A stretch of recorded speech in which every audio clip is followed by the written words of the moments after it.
All right. Welcome to Is Anything Real in Paid Advertising? My name is Adam W. Barney, and I'm very excited here today to have my guest, Kristi Broom, who is the co founder of Rising Tide Cooperative. It's great to have you here. I'm hyped for this one, Kristi. Quick gut check. Is anything real in paid advertising right now? Or let's give a little background on where you come from. Where do I come from? So I come from a career in corporate America, and I loved my time there. I learned a lot, but I was ready to not be there anymore. And so over the past 9 months ish, I have been building building my new career, which includes a solo consultancy. But what I'm really excited about is we just launched a partnership called Rising Tide Cooperative, and in and around that, I do some other things. I teach yoga, I'm writing a book, I do some coaching, and I'm just creating a life and a career that I really love. Yeah. I love it. Awesome. Before so to get into it, you've been in the trenches clearly. How would you see that the AI tools out there are shifting how we build trust or scale brands, or how does that intersect with what you're working on with Rising Tide Cooperative? Yeah, yeah. So, I think a lot is changing with the AI tools. I think since coming on the scene in November of 2023, when we all learned what ChatGPT was, people have been experimenting. The data shows that as well, that individuals and organizations are experimenting, but largely the organizations themselves aren't quite ready for it.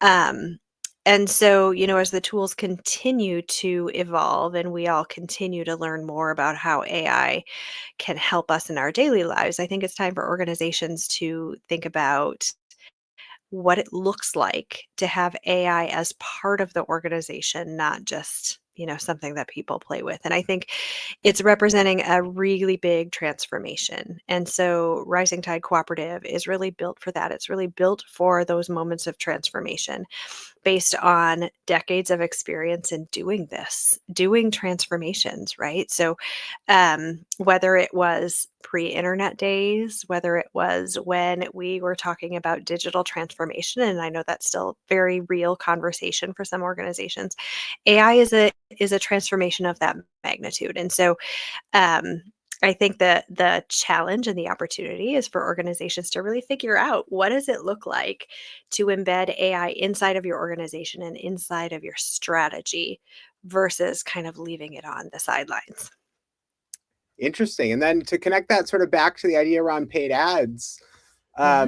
how does that sort of fit into your mix of strategy that you just mentioned, or what does that gut check look like, or what's a myth looking at paid ad strategy going into the heat of the summer in 2025? What does that feel like or look like from your perspective in building Rising Tide? Yeah, yeah. So I think paid ads are interesting as we think about the intersection with AI, right? So I think there's a myth that says that, AI can just do them. And I think AI can create efficiencies as we think about advertising. But I think, particularly in the world of paid advertising, right? The human decision making is one thing that AI shouldn't be as good at. Now, whether it is or not, I think remains to be seen, and it's getting pretty scary. But I think that human strategic decision to say, how am I going to go to market? What is important to me from a marketing and advertising standpoint will always be critical, even as AI comes in and creates efficiencies and how we create, distribute, revise, measure advertising and marketing. I love it. I love it. Yeah. And I mean, in that realm, I love to dig into and think about how the AI tools either lie or they hallucinate, right? Which Mhm. is a Mhm. concerning thing. I've seen actually a lot of conversation around how it's not going to be about, you know, the disappearance of the jobs because of AI as much as it's going to be about shifting the jobs also from what they're traditionally known as to people who can prompt properly or audit properly. So the training and the auditing, I think, are going to be the biggest pieces of the mix here that's going to keep help moving. But also in the short term, I think we've seen skepticism grow. So I'm wondering, with the clients that you're bringing in or looking to bring in with Rising Tide, or that have inspired you with this, how has that skepticism, led you to build this, and how does that come into play? Yeah. Or the alternative side of that, is there right now a more hands-off approach with those AI tools in the mix, and how are you changing the game in that regard? Yeah, yeah. I think right now what we're seeing, and the data shows, there was a study from McKinsey and Company in the last 3 months. They surveyed organizations, and what they found was, again, employees are very much using AI, even in the organization, but they don't trust their leaders have a strategy for it. And I think that that can be a lot of things, right? It can be the overwhelm, it could be the wait and see. There are real security and privacy concerns with AI, and then, as you mentioned, the hallucinations and um, the inaccuracies that, as a leader of an organization, those can cause real risk for your Right. company. And so, I don't think that the hesitance has all been unfounded, um, but certainly there's a need to bridge the gap. And so, again, figuring out how we play in a world where AI may always hallucinate. Who knows? Just as people on our team have hallucinated over the Yes. years and Yes. lost things as we go, right? It's the same Yes. thing. But Yes. I go back in my years of managing over $100 million in ad spend in paid channels.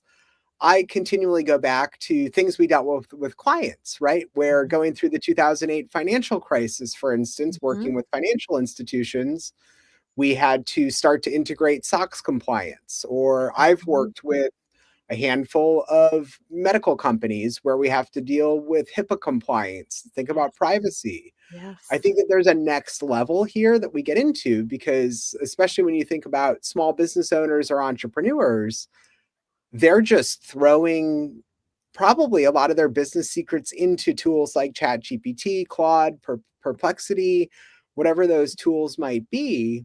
And I think that there's a risk probably that we need to talk about there, because unless you know how to prompt properly also and use that insight Mhm. to drive it, you could risk losing, your business secrets. And I'm not talking about the big impact of patent protections and those kinds of things, or trademarks, because that'll always be enforceable. But it's the little pieces of leakage that can come out there and can eke into what I think of as Google is still the primary search engine, but how do we think about how that creeps into the search bar across all of these other platforms, Mhm. whether it's Mhm. Reddit, TikTok. People go in their own little niched corners to find anything that they want, and those things could become uncovered. Yes. Yes. Yeah, and that is 100% the risk as well. So, yeah. I mean, in that regard, where do you think this goes next, and what's going to break first? Um, well, I think organizations will make mistakes in how they make decisions. So, there was a company, and I don't want to name a name in case I get it wrong, but there was a company in the news last week who made a quick decision to hire all of their customer service staff because AI can handle that. Mm. And they were in the news because they realized they need to bring them back. That AI is not ready to handle that just yet. There is that, again, human decision that needs to be in the loop. So, I think we're starting to see those things happen as well. Companies who are trying to jump in early and make some decisions, and then realizing that perhaps they're not the right ones. I think from again, a risk and compliance and security standpoint, there is that real risk of confidential information leaking out. Now, is it greater? I don't know. With the digitization of documents, I could send anything to anybody at any time, right? So the leaks have always existed and bad actors have always existed.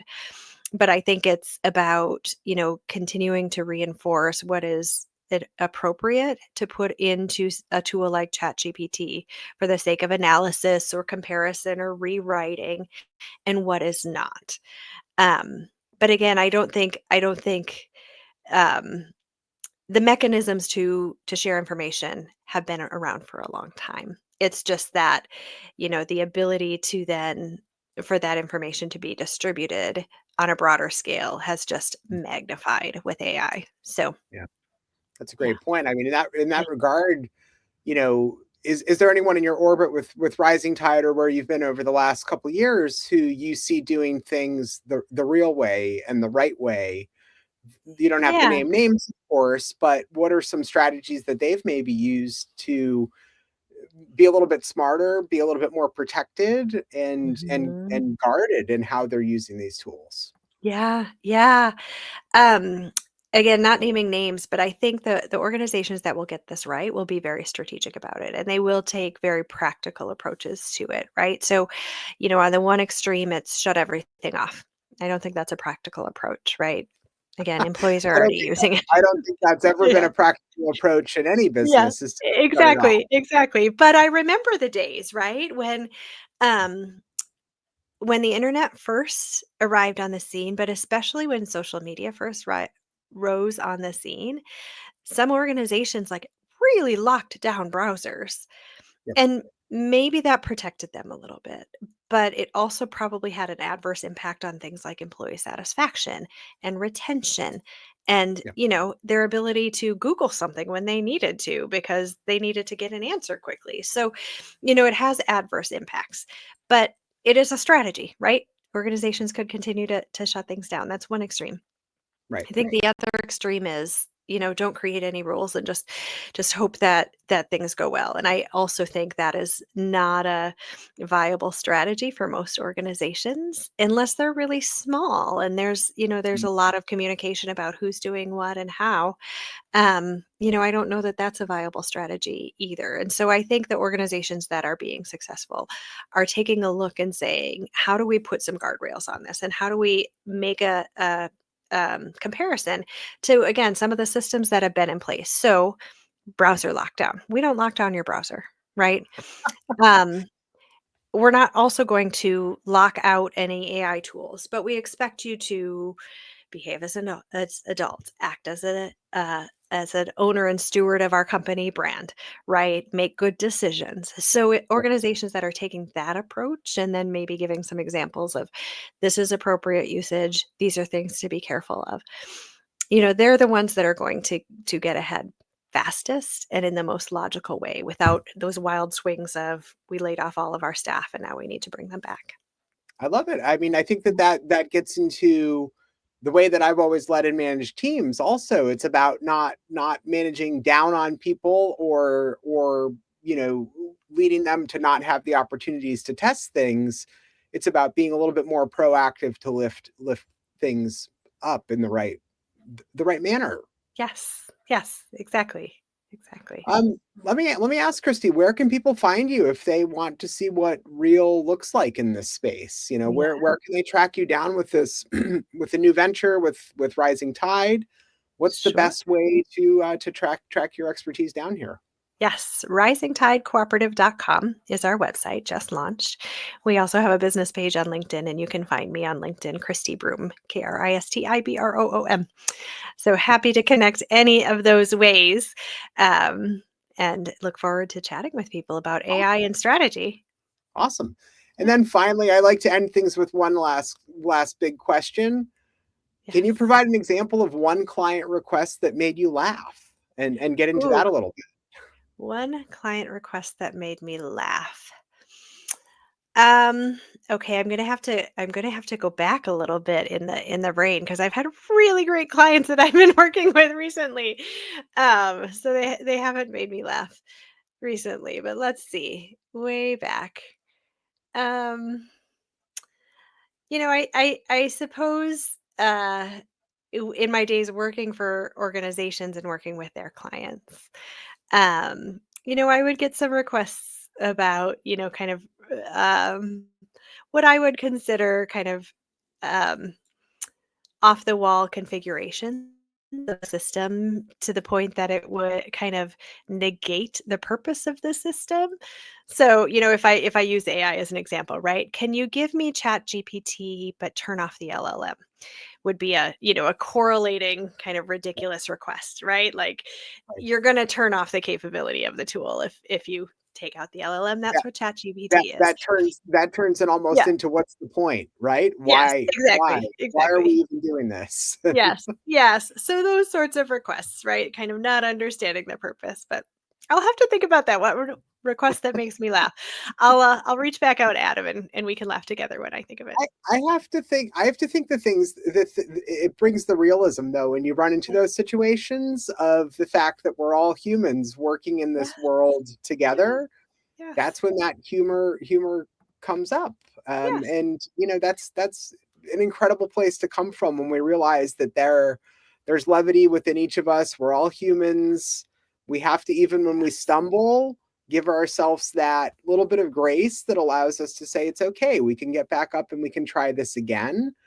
I think that's also something that I could feel threaded through the conversation here, but it's about trying things and having the autonomy and the agency to try things, and mhm, maybe not going with 2 feet fully into the pond, but putting a couple toes in there to understand whether something works and to validate it if it's the right business case, use case for a business before you go full into it. And yeah, that also gives you time to build that strategy perspective on being very thoughtful and methodic about how you step into it. And you yeah, you don't lose sight of just nimbly tossing all your eggs in one basket. I think you and yeah, I probably both know that as entrepreneurs and founders. And this is probably what's led you also to co-founding Rising Tide. You learn from your mistakes, and you also lift up and come together by trying different things and being calculated and responsible with it rather than just shooting at everything all at once. yes. Agree, agree, agree. But I think the key moment or the key phrase there is grace.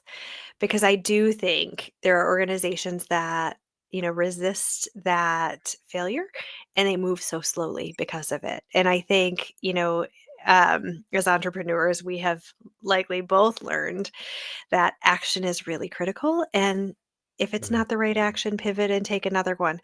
But it's better than, analysis, paralysis by analysis, analysis by paralysis. That's the phrase. It's better than over analyzing everything to the point of inaction. So, yes, taking that grace approach that I'll figure it out if it doesn't work approach and trying new things is really the way that organizations can be successful as well. I love it. Any last tips you'd want to add about someone who's trying to figure out what's real in their funnel, or any quick additional wisdom to wrap things up here? Trust your judgment. Trust your judgment. If it doesn't feel real, if it doesn't feel right, go with that. Again, give yourself grace if it's not right and make a different decision next time. But, go with your gut. More often than not, it's right. I love it. Yeah. Fantastic, fantastic wisdom to have here. Well, thank you, Kristi, for Thank joining you. us. Remind us one last time where to find you, with Rising Tide, and how you can help people out. Rising Tide Cooperative. We help organizations through big transformations. The one that we're all going through now is AI. Skills are on the horizon as well, and there will be more to come. So we help organizations and people through transformation. Fantastic. Well, thank you, Kristi, for joining us here on Is Anything Real in Paid Advertising? And I look forward to having you back at some point as you continue to build Rising Tide into something that's, for lack of a better analogy, rising the tide for the companies that you work with. Great, great. Yes, a rising tide lifts all boats. Awesome. Thanks, Adam. All right. Thanks for joining me again and signing off here from Is Anything Real in Paid Advertising?